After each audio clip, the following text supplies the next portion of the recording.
今日はですね、緊急で動画を回しております。NHK 党の立花さん、逮捕されたということで、ちょうど、溝口がやってるノーボーダーに出て、検察権力の体質、人質使用について、語ったばっかりだったんですけど、やってましたね。やったんだけど、それちょうど今日動画アップされてるんですよ。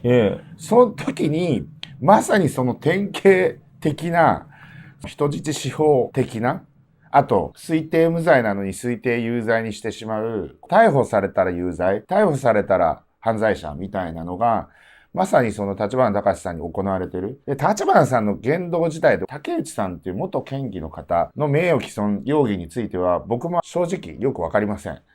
ちゃんと調べてるわけでも何でもないので、そこの容疑について、嫌疑があることに関して別に異議を挟むつもりは全くないし、報道とか周りの人たちから聞く、割と近いので、聞く限り、警察の任意の事情聴取には応じているということで、福永弁護士とかもそういうふうに言ってましたけど、そういう段階で別に多分立花さんって逃げも隠れもできないよね。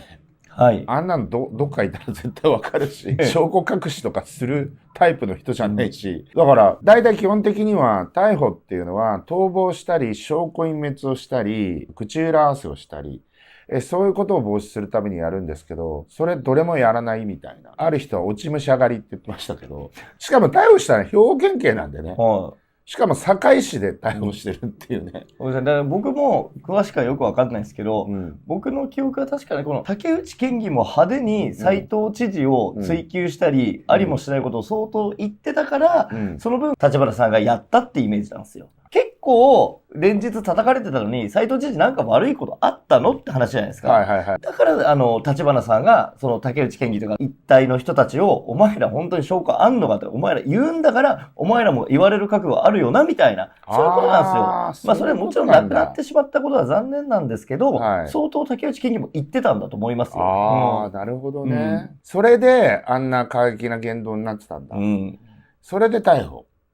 兵庫県もまたなんかカオスだよね。警察ってね、結構すごい組織なんですよ。県警だからね。兵庫県警なんで。県の中の組織っていうか、警察庁とかってのはあるんだけれども、あくまでもその兵庫県警なんでね。なので、兵庫県の中って結構カオスだよね。斉藤知事が受かって、竹内さんって方亡くなって、立花さんが逮捕されるみたいなね。そうですよね。だから、もう逮捕っていうと、マスコミとかはもうこいつ犯罪者だ、みたいな感じになっちゃうじゃん。前科者とか、すごい言われたりするじゃん。でも本当は起訴されて有罪にならないと、そういう状態ではないんですよ。僕も実はそういうのやられてますから。だから起訴とか不起訴とか逮捕とか、なんかどれが悪くて、だって逮捕だけで本当は悪くないけど、イメージはめちゃくちゃ悪いじゃないですか。だから、多分、迷惑系 YouTuber とかそれで逮捕されてるんですよ。迷惑系 YouTuber でたまに逮捕される人いるじゃん。ああいう人たちって一罰百回とかって言って、警察って別に司法権ないのに、警察がまさに裁判官のような役割をしてるんですよ。逮捕されたらみんな、あいつ犯罪者だってなるじゃん。でも、迷惑系 YouTuber のこれまでの逮捕事案、みんな調べてみ。ほとんど不起訴になってるから。なるほど。不起訴っていうかもう起訴すらされてない処分、保留みたいな感じで、警察の段階で起訴まで持っていけなくて、調書取っても有罪にこれできねえやんってなったら、送検すらされずに終わってるケースもあるんですよ。なるほど。ただ逮捕されて、逮捕だけバーンと報道されて、1週間後に釈放されてるとか、あるいは送検まで検察に送致はされるけど、だけど、基本は送致されるんだけど、送致されて不起訴になってる。嫌疑不十分とかで不起訴になってるケースがほとんどです。なるほど。そうするとね、めっちゃ報道されるから悪いイメージはつきますよね。だからでも、基本悪いイメージをつけるためにやってると思います。でも俺ちゃんと気をつけてんだよ、俺なんかは。そういう風にならないように。立花さんは兵庫県で斉藤知事応援したじゃん。あれマスコミを敵に回したんですよね。でね、マスコミと警察って繋がってるんですよ。だって、誰々逮捕って言ったら視聴率ボーンと上がるじゃん。だから俺が検察でやられたことと一緒で、日枝さんが、あいつは許せんってなって、あいつの荒探せってなって、それで、逮捕されたわけじゃないですか。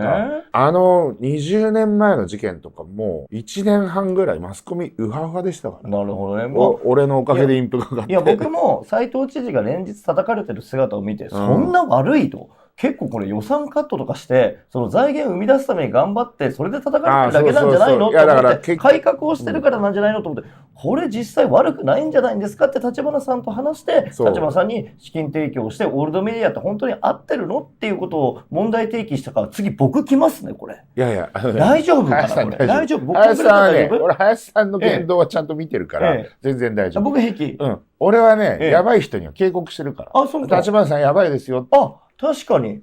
僕大体言ってるんで。言ってた。もう何回もやられてるから。確かに予告してたかも。僕平気。僕は平気。そういうもんなの。僕は全然大丈夫。でね、今回もまたマスコミが飯馬になる構図なんですよ。立花さんが逮捕されましたと。ただね、俺、すごいなと思ったのは、俺の時代に SNS 欲しかったと思ったんだけど、ライブ事件の時に。やっぱその斉藤知事の選挙の時も同じだったんですけど、今回もネット上見てると、これちょっとやりすぎなんじゃないと。逮捕っていうのはそもそも逃亡とか証拠隠滅とかね、そういう恐れがある人について行うものであって、在宅起訴でいいじゃん。警察が捜査して、だって調書も取ってんだから、それを検察庁に送致して、検察庁が判断すればいいんじゃないのっていう、やりすぎですよっていうのが結構ネット上に溢れてるわけよ。そうね。だから逮捕はね、なんかイメージ悪いしね。逃げないよってね、逃げるわけないじゃん。ね。逃げない、一番逃げない人だと思いますけどね。わかる。で、それをわざわざ、今だから警察の留置場に入ってますけど。確かに。立花さん今留置場なうか。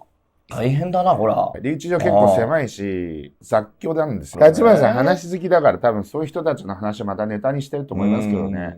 そういうことで、名誉毀損ってそもそも罰則が緩いんで、多分すぐ出てくると思いますけど。執行猶予中なんですよね、立花さん。はいはいはい。それ大丈夫ですか？まあ、執行猶予中でも有罪になっても、執行猶予で懲役刑になるみたいなことっていうのは、まあ、あんまりないですね。こういうケースだとね。これ平気なの？いや、平気ではないですけど、平気ではないし、執行猶予が解ける可能性も結構あるんですけど、有罪の確定が執行猶予期間が終わった後であれば大丈夫なはずなんで、福永弁護士はそういう話書いてましたけど、ありましたよね。だからテクニカルにはそういう風になる。だから罰金刑だけでも確定すると、その執行猶予取り消される可能性はあるので、懲役刑を確定してしまう可能性はあるんですけど、そこを心配っすよね。まあ多分ね、執行猶予もうすぐ開けるはずなんだよね。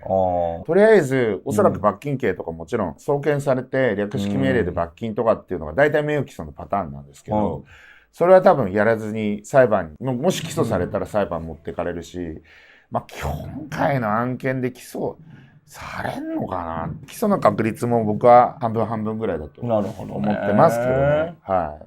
なので、立花さん、留置場にもう行っちゃってますけど、行ってらっしゃい。